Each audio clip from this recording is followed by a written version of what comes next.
Fantastic. I just got back home visiting a friend, and I was going around in the room, where I can get the perfect lighting because I realized that, sometimes when I talk to you, it's like the video is so dark, there's not enough light.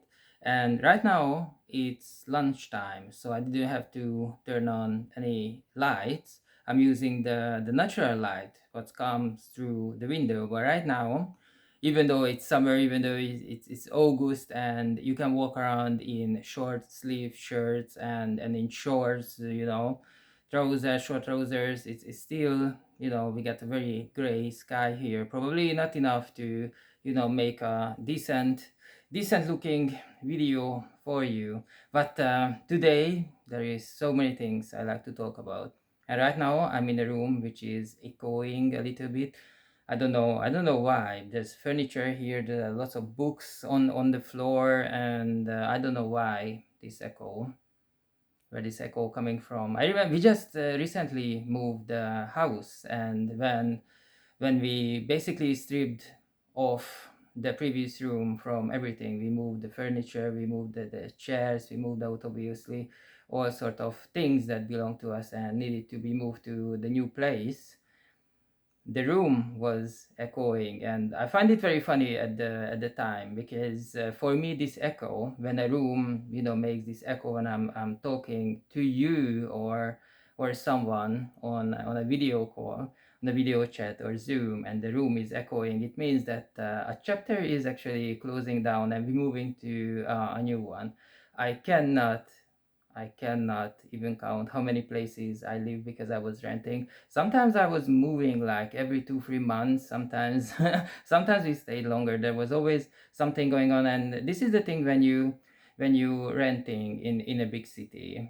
Sometimes the landlord says, sometimes the owner says that they're gonna sell the house. Or in one of the first thing that comes to my mind, when they actually told us to move, and they refurbished the house, and they made a hostel out of it, because it was a massive place. So it's yeah, I understand this business decision.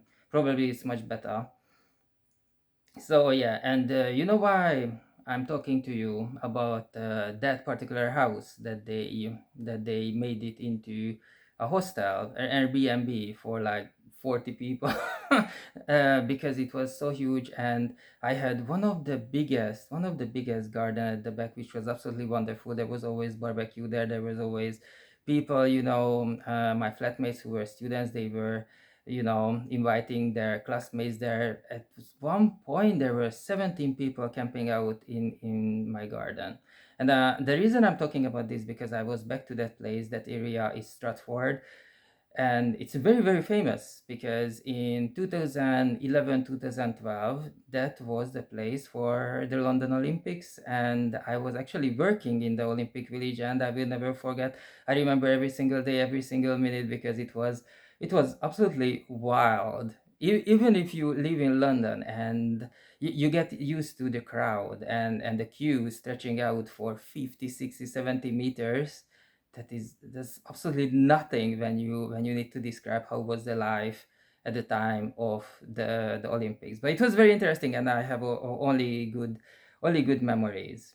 So I was walking around in Stratford, in the old area and the new area, because when they built the Olympic Village there, they built lots of residential houses, lots of new independent shops, and lots of people moved in who have the disposable income to buy bread for like 5 6 pounds and have a coffee for 8 pounds and stuff. So there were lots of independent shops, lots of very nice gardens, and you can you walking, and on the right side you have all the old stuff that been there forever, and the new stuff, which is sparkling clean and modern and absolutely amazing.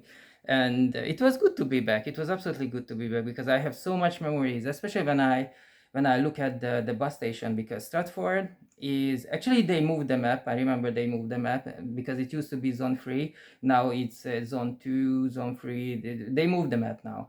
And I looked at the bus station, and when I arrived to London, I arrived there from Stansted. So that was the very first time I set foot in London. That right there in the bus station in Stratford. And I remember this because I came with two suitcases, two of them, with no wheels. So I needed to lift it up and carry them. And I got lost. I didn't find the street where I was living at the time. That was my first time in London, so yeah. And the map was not really clear, I think. But it's no, it was just I just got lost, so I was going in circles a little bit, carrying my heavy suitcases. And whenever I walk in the park or walk in Oxford Street area, Tottenham Court Road area, I see these people, the tourists with the luggage, with the wheels on. They don't have to lift it up. They just like pulling the suitcases. I always say, "Oh my God, you guys are so lucky, so lucky." And I know that maybe 200 years ago there was an office. They wanted to close it because they said that humankind, they discovered already everything, so they can close down the office where you go and register all the things what you come up with, all your discoveries, all the things you come up with, to secure to copyright, to secure your ideas. And 200 years ago they said that, oh, we can close this office down because everything is done already. All the humankind already have all their ideas. There will be no new ideas, so we can close down this office. And no.